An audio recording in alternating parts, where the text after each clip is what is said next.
welcome. This is Brandon, and welcome to the Bantu Sun presented by the Bantu Sun. So, I wanted to take a step back and just clarify this assertion on why geopolitics is important. I'll start off by revisiting the mission statement of my organization.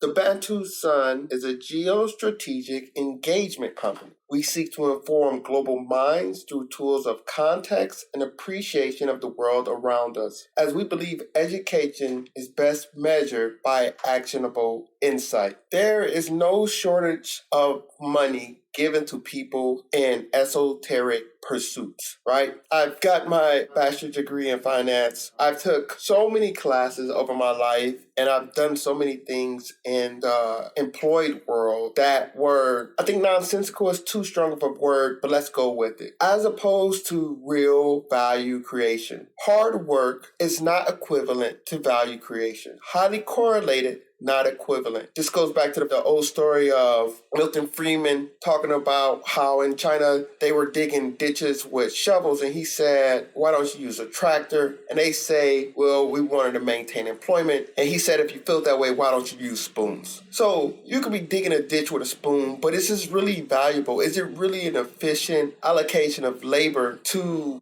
get things accomplished and then improve the everyday person life? I don't necessarily think that exerting yourself in an inefficient manner over something of low value is necessarily intelligent. I've seen people struggle to do real value creation in pursuit of something because they thought because it was hard, it was valuable. So that's not necessarily to me what I would consider the definition of smart. Even though somebody would say, well, I got 10 PhDs, that makes you smart. But if you really think about the most successful people or the most wise people you come across, is that gain, is that wealth or that wisdom? Is it because of the job they went to? Is the value of their experiences correct? And I think that's the true aim of what we're trying to get to, that actionable insight. And that's true intelligence, to be able to assess a situation, determine what's needed for a successful outcome, and then be able to implement those actions. I think that's where we're really trying to get to. Like that's the key nugget of our pursuits, our education, our training. Recognize the situation, understand what's required to be successful, and then have the energy and strength and resolve to carry out the solution, and then lay on the battlefield victorious, in the word of the great Green Bay coach. So I think when we go back to what we're trying to do here at the organization, we want to say, let's look at this as a formula. And the formula is knowns and unknowns. So we'll take it back to an academic way. Humans are more or less rely on a natural distribution. You got some that are good at X and others that are good at Y, et cetera, et cetera, et cetera. No one place occupies a monopoly on talent. This is a known. The variable is your geopolitics. The variable taken into the account of your situation and the tools available to you, that's going to be your geopolitics. Where your feet are is everything. Your choices are as good as your options. And where your feet are determines your options. Me being born in America has provided me with a lot of exceptional options, statistically speaking. That a lot of people from a similar background, my parents weren't millionaires. We were just regular working class folks. And that did allow me to do great things, being working class in some societies. Everyday life is just a struggle. And I had the bandwidth to go out, get educated, travel, etc. because of where my feet were at. So going back to our formula,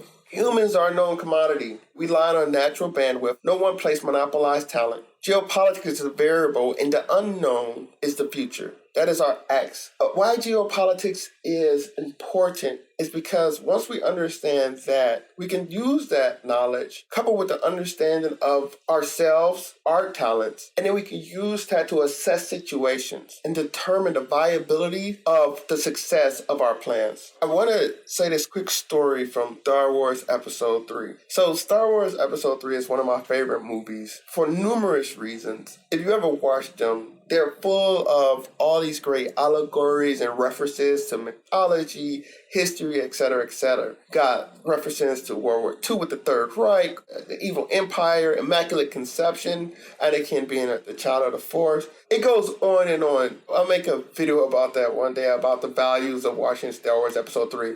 I know a lot of the old fans don't necessarily like those new Star Wars, but I just love Episode 3 because of the nuggets that are in that show. One of the nuggets is, one of the Jedi's, Obi-Wan Kenobi, right? Jedi Master Obi-Wan Kenobi is looking for a planet. So he go to Yoda, the top dog, and he say, Yoda, I can't find this planet in the archives. So Yoda's teaching a class, and he snickers at Obi-Wan and asks the children in the class, why do you think Obi-Wan can't find this planet? Because Obi-Wan has already said, here's the archives. All the stars are being pulled to this area, but there is no planet there. One of the children speaks up and say, somebody's delete the planet from the archive. And then they reflect on that simple solution to their problem. Somebody had deleted the planet from the archives, but the gravitational pull of the planet is still there. When we understand our geopolitics, you can't be fooled per se, right? You are that so-called free thinker. There's a lot of distractions in the world and a lot of people pursuing their own interests everywhere, all the time.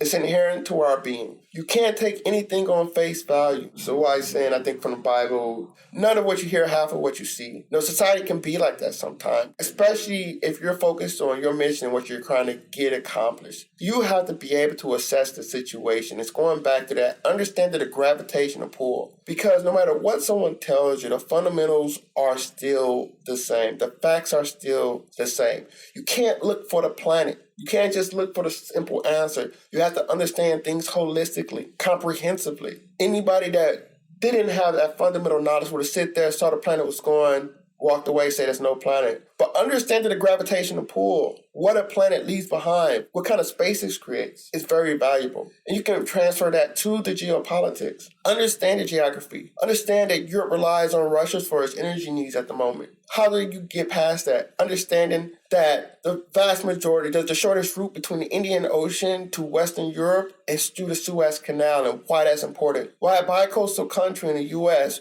requires a functioning Panama Canal. Why South China seas are so essential to shipping for more resource-poor nations of East Asia, primarily Korea and Japan, and relatively resource-starved nations in proportion to its population of a China. So when you understand these fundamentals, no matter what the magic show is that's going on stage, you understand that it's just that. It's a magic show.